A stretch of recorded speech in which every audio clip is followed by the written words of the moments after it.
साथियों नमस्कार, कैसे हैं आप सब लोग। कई बार ऐसा होता है कि चीटिंग का मामला होता है दर्ज अगेंस्ट द आरोपी और इसके साथ साथ मामला होता है दर्ज साइबर क्राइम का।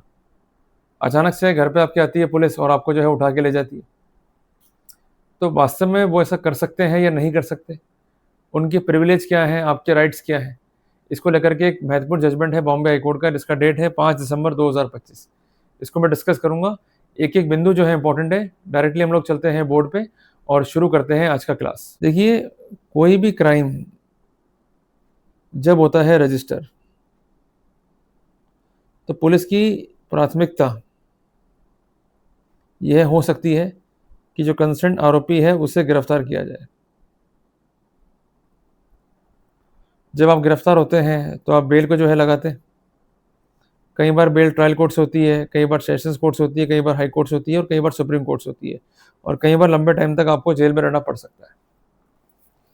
तो कुल मिला करके अगर एफआईआर जो है दर्ज हुई है, तो ये ग्राउंड नहीं है to arrest the accused.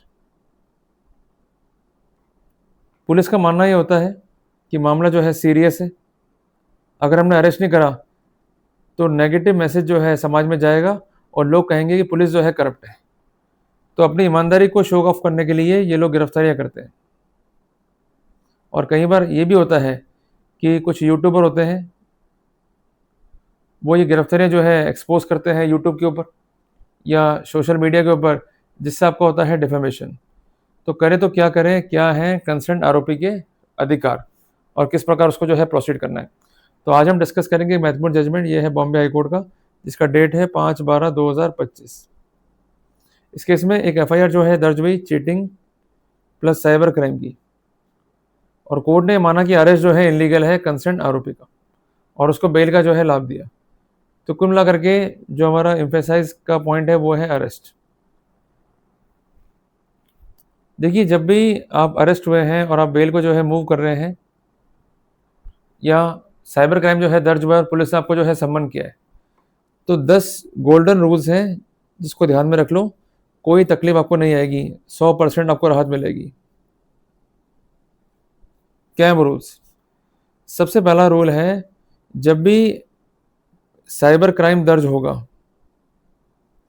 Plus cheating का मामला दर्ज होगा, आपको थाने से फोन आया है और उन्होंने बुलाया है पर कोई नोटिस नहीं दिया 35(3) BNSS का, आपको जाने का नहीं है। आप नोटिस की जो है मांग कीजिए, नोटिस नहीं देते हैं, गो फॉर एंटीसिपेटरी बेल।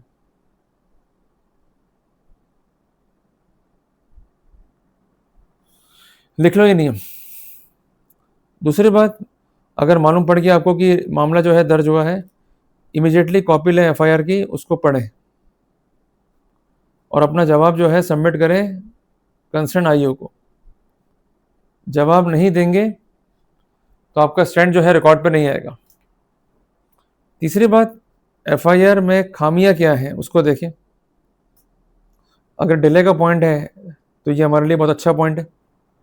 अगर आपका रोल जो है स्पेसिफिक नहीं है, हमारे लिए अच्छा पॉइंट है। एलिगेशन जनरल हैं, हमारे लिए अच्छा पॉइंट है। ये आप जो है नोट डाउन कर लीजिए। चौथा नियम यह है कि पुलिस जब भी बुलाएगी आपको, तो आपको नोटिस जो है जारी करेगी और उस समय एफआईआर जो है मोशन में होनी चाहिए। अगर नोटिस जारी नहीं करा है, एफआईआर नहीं है, तो यू में file the objection through council. अगर आप नहीं करेंगे, आप क्लेवर एक्ट नहीं करेंगे, तो ऐसे सिनेरियो में आपको नुकसान जो है खाना पड़ेगा। पांचवी बात, पुलिस जो है इमीडिएटली विजिट नहीं कर सकती है आपकी प्रेमाइसिस को। इनको आपको नोटिस देना है, उसका आप रिप्लाई नहीं करते हैं या आप सहयोग नहीं कर रहे हैं, then they may arrest you as per process. छठी बात, they have to follow the protocol of section 47, 48 of BNSS। सातवीं बात, इनको फॉलो करना है प्रोटोकॉल धारा 35 sub clause 1 sub clause B BNSS का। अरेस्ट के लिए जस्टिफिकेशंस प्लस रीजंस रिकॉर्ड पे होने चाहिए, प्लीज बी नोटेड। अगर पुलिस ने जो है मामला दर्ज किया और अगर अक्यूज जो है हो रहा है फ्ली अवे, वो कोऑपरेट नहीं कर रहा है, एविडेंस को डिसअपियर कर रहा है या टेम्परिंग कर रहा है एविडेंसेस में, तो वहाँ बनते हैं ग्राउंड्स। अगर ये पोजीशन नहीं है तो रूटीन में अरेस्ट नहीं कर सकते। एम्पल जजमेंट है जहाँ लिखा गया है कि अरेस्ट का पावर होना अच्छी बात है, बट जस्टिफाइड होना चाहिए पावर का एक्सरसाइज। अगर नहीं है तो वी में मेक द ऑब्जेक्शन। इसके अलावा क्रिमिनल एंटीसीडेंट तो नहीं है आपके। अगर नहीं है तो आप बेनिफिट जो है ले सकते हैं। अगर आप एक इज्जतदार व्यक्ति हैं, आप एक अच्छा व्यापार कर रहे हैं या आपकी अच्छी जॉब है, आपका सभ्य जो है परिवार है, इसको भी जो है आप प्लीड कर सकते हैं। जो भी एविडेंस है गुड कैरेक्टर की उसको आप जो है प्लीड कर सकते हैं, इसमें कोई दिक्कत नहीं है। इसके अलावा पुलिस जो है बाउंड है to follow judgement of honourable supreme court, that is Arnesh versus state of Bihar. Judgement का स्पेसिफिकेशन है 2014 SCC पेज 273, जिसका भी हम जो है बेनिफिट ले सकते हैं। किधर हो गया? और सबसे आखिरी बात यह है कि पुलिस जो है बिहेव नहीं कर सकती है इन द इनह्यूमन वे। अगर वो कर रही है तो आप रिपोर्ट करें पुलिस की हायर अथॉरिटी को, कोर्ट को और नेशनल ह्यूमन राइट कमीशन को। इवन PM विंडो पर भी जो है अपनी शिकायत डाल दें, फ़ायदा मिल जाएगा। इसके साथ साथ ध्यान रखें कि जहां पनिशमेंट 7 साल से कम है वहां गिरफ्तारियां करना अपने आप में ही गलत है। जजमेंट है सुप्रीम कोर्ट का दिनांक 15/1/2026 का। तो मैंने कुल मिलाकर के आपको फंडामेंटल जो है स्पेसिफिक कर दिए।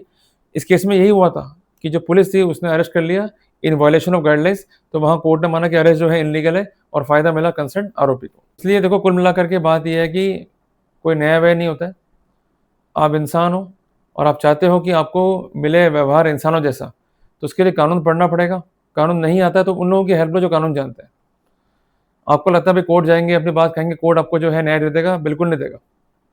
आपको पिटिशन को ढंग से बनाना पड़ेगा, ढंग से प्लीडिंग करना पड़ेगा और जो जो इन्फ्रिंजमेंट्स हुए हैं उसको चॉकआउट करना पड़ेगा। अगर आप ये नहीं करेंगे तो आपको राहत नहीं मिलने वाली है। कई बार ऐसा होता है कि कोर्ट में आप जाते हैं और आपका स्टैंड क्या होता है कि हम जो है सच साबित कर देंगे। देखिए सच की परिभाषा नहीं है कानून में। सच की केवल एक ही परिभाषा है कि जो साबित कर दिया वही सच है। इसलिए आपको अपने विषय वस्तु पर ध्यान देना पड़ेगा, जो लीगल कंप्लाइंसेस है इस पर ध्यान देना पड़ेगा और जो आपका अधिकार है उनको प्लीड करना पड़ेगा। जब तक बात को कहोगे नहीं, एज पर लॉ सबमिशंस दोगे नहीं, आपको राहत वहां पर नहीं मिलेगी। तो मैं उम्मीद करता हूं कि मैंने एक महत्वपूर्ण जानकारी आपको दी। जल्दी मिलेंगे अपन एक नए टॉपिक के साथ।